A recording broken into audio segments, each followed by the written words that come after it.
ये देखो कितना ही जहर ऑटो है, ग्लास ऊपर कच्चे नीचे कुछ भी सिखा रहा है ये। मुझे अलग अलग देशों का कल्चर और खाना एक्सपीरियंस करना बहुत पसंद है। इसी बात पे कोस्टा रिका से पेरू चलते हैं। बट ये क्या, एकदम से सारा सीन क्यों चेंज हो गया? अरे पेरू पहुंच भी गए, इतनी भी जल्दी क्या है? थम जाओ जरा, ये देखो पहले कि पेरू पहुंचे कैसे, उसके बाद आगे मैं चीजें बताता हूँ आपको। उबर में हूँ, 1.5 घंटे में फ्लाइट है, 20 मिनट में एयरपोर्ट पहुंच रहा हूँ। ऑलमोस्ट 1 घंटा होगा सिक्योरिटी क्लियरेंस से लेके, चेक इन से लेके अपने को बोर्ड करने तक। अभी मैं सिक्योरिटी की लाइन पे हूँ, देखते हैं कितना टाइम लगता है। मेरा सब कुछ टाइम पे हो गया है। लॉन्च में बैठा हूँ, कुछ खाना खा रहा हूँ, सूप पी रहा हूँ एक्चुअली, और मार्था का वेट कर रहा हूँ, जब वो आएगी तो फ्लाइट बोर्ड कर। इस वीडियो में मैं आपसे शेयर करूँगा टॉप 5 रीज़न क्यों मुझे दूसरे कल्चर्स एक्सपीरियंस करना पसंद है। पहला रीज़न या पहला बेनिफिट दूसरे कल्चर एक्सप्लोर करने का जो मुझे लगता है वो है कि दूसरे कल्चर एक्सप्लोर करने से आपका जो दुनिया को देखने का पर्सपेक्टिव है, जो नज़रिया है, वो ब्रॉड हो जाता है काफ़ी। इवन दो आज के ज़माने में गूगल पे, यूट्यूब पे दूसरे कल्चर्स के बारे में हालांकि मैं इतना जान सकता हूँ, बट इमेजिन करो मुझे कैसा फील होता होगा जब मैं एग्जैक्टली उस कल्चर के बीच में, उन लोगों के बीच में हूँ। 1.5 घंटे की फ़्लाइट कोस्टा रिका से पनामा में अभी भाग रहा हूँ क्योंकि कोस्टा रिका वाली फ़्लाइट लेट थी। पेरू जाना है। पेरू की पावन धरती पे पैर रखने के बाद जो पहली चीज़ हुई मेरे साथ, एक सिक्योरिटी अलर्ट निकला इनके पास, मेरे को इंटरपोल ढूंढ रही है। बाकी स्टोरी बाद में बताता हूँ। इवन दो घर से लेट निकले, भागते भागते आराम से फ्लाइट्स चेंज करके कंफर्टेबली पेरू की कैपिटल सिटी लीमा में पहुँचे। रात को 2:30 बजे 2-3 घंटे सोए।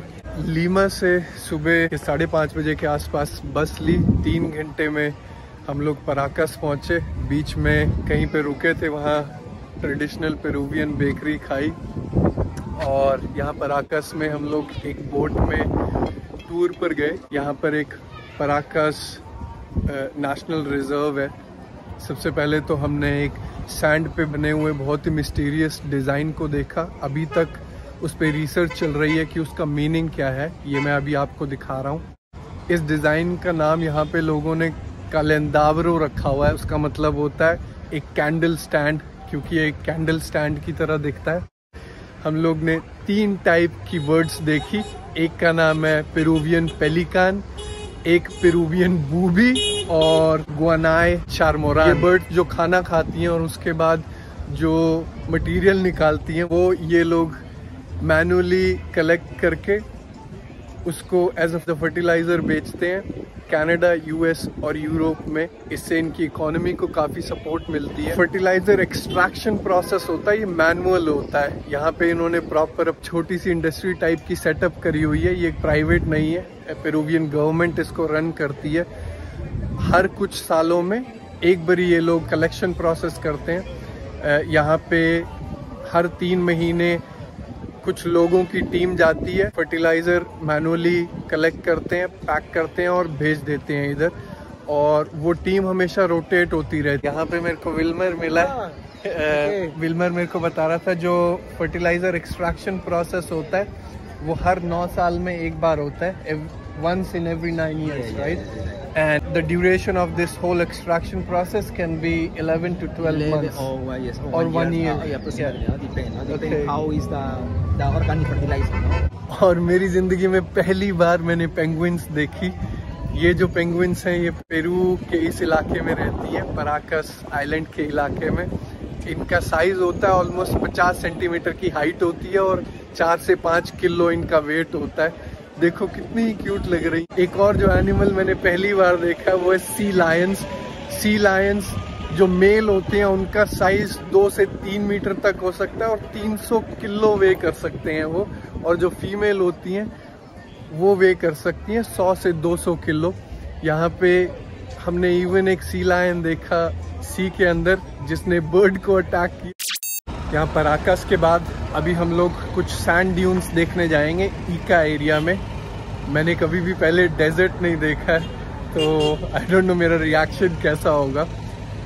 वहाँ पहुँचने से पहले मैं आपके साथ दूसरा रीज़न शेयर करना चाहता हूँ कि क्यों मुझे अलग अलग कल्चर्स एक्सप्लोर करना अच्छा लगता है। दूसरा रीज़न है कि इससे दुनिया के बारे में नॉलेज बढ़ जाती है। कल्चर और नॉलेज हमेशा एक दूसरे से जुड़े हुए रहते हैं। जब भी आप दूसरा कल्चर एक्सप्लोर करते हो, आपकी नॉलेज इंक्रीज हो जाती है इन जनरल दुनिया के बारे में। इससे पता चलता है कि एक देश की दिनचर्या की इकोनॉमी कैसे चलती है, उनका जो डेली लाइफ कल्चर है वो कैसा होता है। और जब आप कल्चरल हेरिटेज साइट्स विज़िट करते हो या हिस्टोरिक साइट्स विज़िट करते हो, तो उनके हिस्ट्री में जो उनकी सिविलाइजेशंस रही थी, जैसे पेरू में इंका सिविलाइजेशन बहुत मेजर रोल प्ले करती है, उन चीज़ों के बारे में नॉलेज बढ़ती है। रास्ते के लिए बियर लेके जा रहा हूँ, ठंडी ठंडी, काफ़ी गर्मी हो गई थी। मेरी तरह आप भी सोच रहे होंगे कि ये पेंगुइन्स और सी लायंस तो बर्फीले इलाके के जानवर होते हैं, तो ये यहाँ क्या कर रहे हैं। इस क्वेश्चन को हमारे मेन गाइड मिगेल ने बहुत खूबसूरती से एड्रेस करा।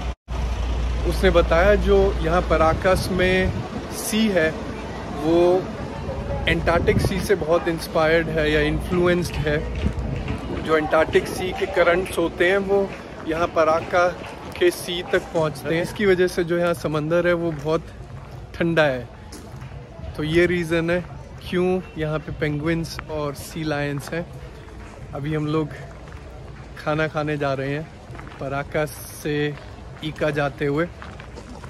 एक दो चीज़ें और बताई मिगेल ने जो मुझे भी पहले नहीं पता थी। मेरे को पहले लगता था कि जो इंका सिविलाइजेशन है वो सबसे पुरानी सिविलाइजेशन है पेरू में और पूरे अमेरिकास में, बट ऐसा नहीं है। जो इंका सिविलाइजेशन है वो सिर्फ 100 साल के पीरियड तक रही थी, और उसके बारे में हमें इसलिए पता है क्योंकि वो लेटेस्ट सिविलाइजेशन है अमेरिकास में, जिसके बारे में स्पेनिश लोग जब लैटिन अमेरिका आए थे उनको पता लगा था और उन्होंने लिखा था उसके बारे में। इसलिए हम लोग को लगता है कि इंका सिविलाइजेशन सबसे पुरानी और सबसे बड़ी सिविलाइजेशन थी, बट ऐसा नहीं है। इंका सिर्फ 100 साल के लिए थी। जो पराका सिविलाइजेशन थी वो ऑलमोस्ट 700-800 साल के लिए एग्जिस्ट करी थी। स्पेनिश लोगों ने उसको देखा भी नहीं था क्योंकि जब वो आए थे तब उस टाइम सिर्फ इंका सिविलाइजेशन थी। जो एक और सिविलाइजेशन थी जो सबसे बड़ी और सबसे ज़्यादा टाइम तक एग्जिस्ट करती थी वो थी नास्का सिविलाइजेशन। 1500 साल तक वो एग्जिस्ट करती थी यहाँ पेरू में, और वो सबसे बड़ी सिविलाइजेशन है पूरे अमेरिकास की। काफ़ी हैपनिंग सी प्लेस पे रुके हैं हम लोग लंच करने। यहाँ पे ट्रेडिशनल पेरूवियन खाना खाएंगे और आगे चलते हैं। हल्की सी मैं आपको वाइब दिखा देता हूँ जगह की कैसी सी वाइब है, और खाना दिखाता हूँ। आई थिंक आवाज़ बहुत है जहाँ हम लोग खाना खा रहे हैं, एक्टिविटीज़ हो रही है, तो मैं एक्सप्लेन नहीं कर पाऊँगा क्या है, बट शायद बाद में आपको बताता हूँ किसी और वीडियो में कि कौन सा खाना किस टाइप का खाना होता है इधर। क्या आपने कभी सोचा है कि कैसा हो अगर दुनिया के हर कोने में तुम्हारे दोस्त हो? ये चीज़ मुझे बहुत फैसिनेट करती है, और इसी वजह से तीसरा रीज़न क्यों मुझे अलग अलग कल्चर एक्सपीरियंस करना पसंद है वो है कि मुझे अलग अलग देशों में अलग अलग कल्चर्स के दोस्त बनाना बहुत पसंद है। मैं जहाँ भी जाता हूँ ये ज़रूर ट्राई करता हूँ कि वहाँ लोकल बंदों के टच में आऊँ और उनसे दोस्ती करूँ। लास्ट टाइम जब मैं ग्वाटेमाला में था तो अभी भी मैं 3 बंदों के टच में हूँ, हम लोग अभी भी बात करते हैं। जब आप लोकल बंदों के टच में रहते हो, कभी भी वापस जाते हो, तो आपके पास हमेशा कोई ना कोई दोस्त होगा वहाँ बात करने के लिए, वहाँ जाके फिर से मिलने के लिए। लोकल लोगों के टच में होना, उनसे दोस्ती करना एक और बेनिफिट देता है, वो आपको नॉन टूरिस्टी चीज़ें भी दिखाते हैं। मैं ज़िंदगी में पहली बार रेगिस्तान देख रहा हूँ। और आपको भी दिखा रहा हूँ।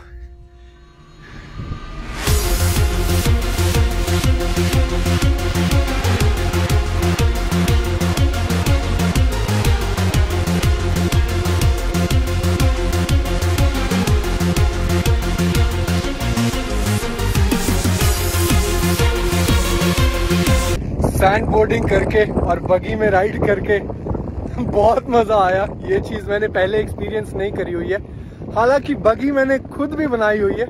ये स्टोरी फिर कभी शेयर करूंगा आपके साथ कि मैंने बगी क्यों, कब और कैसे बनाई थी।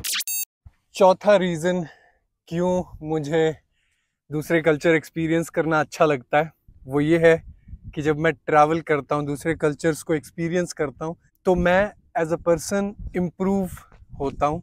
काफ़ी लोगों के पास अपॉर्चुनिटी नहीं होती है ट्रैवल करने की, अपने देश से बाहर जाने की। तो इस मामले में मैं अपने आप को प्रिविलेज्ड समझता हूँ या प्रिविलेज्ड फील करता हूँ कि मेरे पास दूसरे देश देखने की अपॉर्चुनिटी है। कई बारी क्या होता है कि जब आप ट्रैवल करते हो या जब मैं ट्रैवल करता हूँ तो काफ़ी बारी डेली लाइफ में ट्रैवल करते हुए कॉन्फ्लिक्ट्स भी हो जाते हैं दूसरों से डिस्कस करते हुए कोई बात, तो उससे कॉन्फ्लिक्ट रेजोल्यूशन स्किल्स इम्प्रूव होती हैं जो मैं वापस जाके अपनी डेली लाइफ में अप्लाई कर सकता हूँ। ये एक और चीज़ है जो मुझे मोटिवेट करती है दूसरे कल्चर्स एक्सपीरियंस करने में। जब मैं एक्सप्लोर करता हूँ दूसरे कल्चर्स को तो मेरी पेशेंस भी इंक्रीज होती है, क्योंकि कई बारी क्या होता है लैंग्वेज नहीं समझ आती है या एक्सेंट नहीं समझ आता है, तो उससे आपकी पेशेंस इंक्रीज होती है। और जब मैं पेशेंट हूँ तो मुझे बहुत पीसफुल फील होता है, बहुत काम फील होता है एज़ कम्पेयर टू अगर मैं पेशेंट नहीं हूँ तो दिमाग हमेशा कुछ ना कुछ सोचता रहता है और थॉट्स को फाइट करता रहता है। तो ये एक और चीज़ है जो मुझे खुशी देती है दूसरे कल्चर्स एक्सप्लोर करने से। दोस्तों, ये है इका का रेगिस्तान यहाँ पेरू में, और वहाँ पे ओएसिस है एक। अभी मैं ऊपर आ गया हूँ बट नीचे जा रहा हूँ वापस। दूसरे कल्चर जब एक्सप्लोर करता हूँ तो एक और चीज़ जो मुझे एक अच्छा पर्सन बनाती है वो है मैं न्यू एनवायरनमेंट्स में इजीली फिट इन हो जाता हूँ। अभी बने रहो, मेरा आखिरी पॉइंट बचा है, आखिरी रीज़न क्यों मुझे दूसरे कल्चर्स एक्सप्लोर करने में खुशी मिलती है, तो थोड़ी देर में बताता हूँ। अभी नीचे पहुँचता हूँ।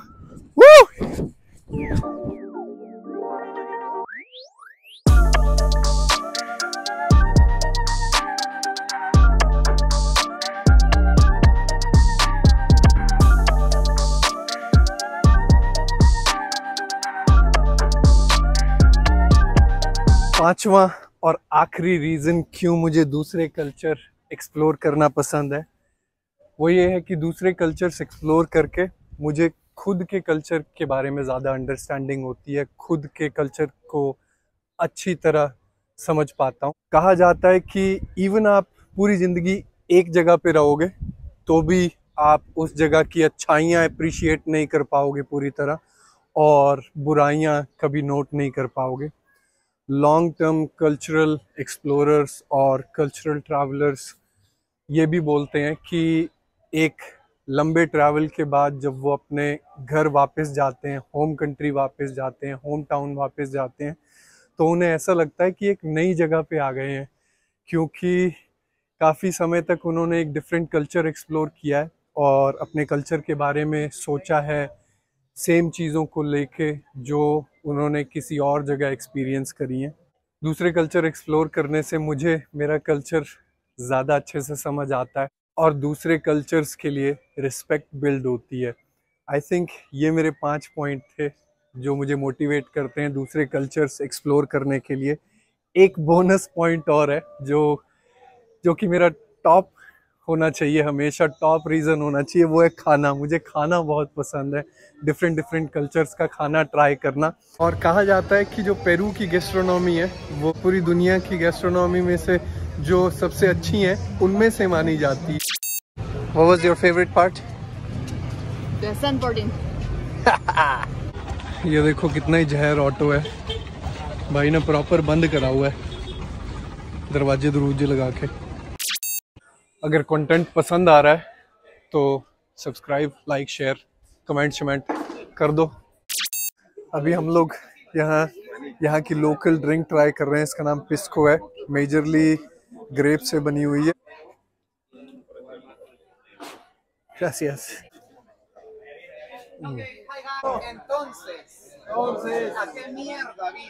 काफी स्ट्रॉन्ग है वैसे। चीयर्स, सालूद। कोका लीव्स के साथ बनी हुई है। बंदा बोल रहा है ये पी के उड़ोगे भी। पी के देखते हैं और देखते हैं उड़ते हैं नहीं उड़ते हैं। सालूद। ये आज की वीडियो का आखिरी पार्ट था। हमने 6-7 टाइप की पिस्को ट्राई करी। पिस्को ग्रेप से बनी होती है, पेरू की लोकल ड्रिंक है। कभी भी आपको मौका मिले तो मैं ज़रूर रिकमेंड करूँगा, बहुत अच्छी ड्रिंक है। इसी के साथ अगली वीडियो में मिलते हैं। चंगा, बाय।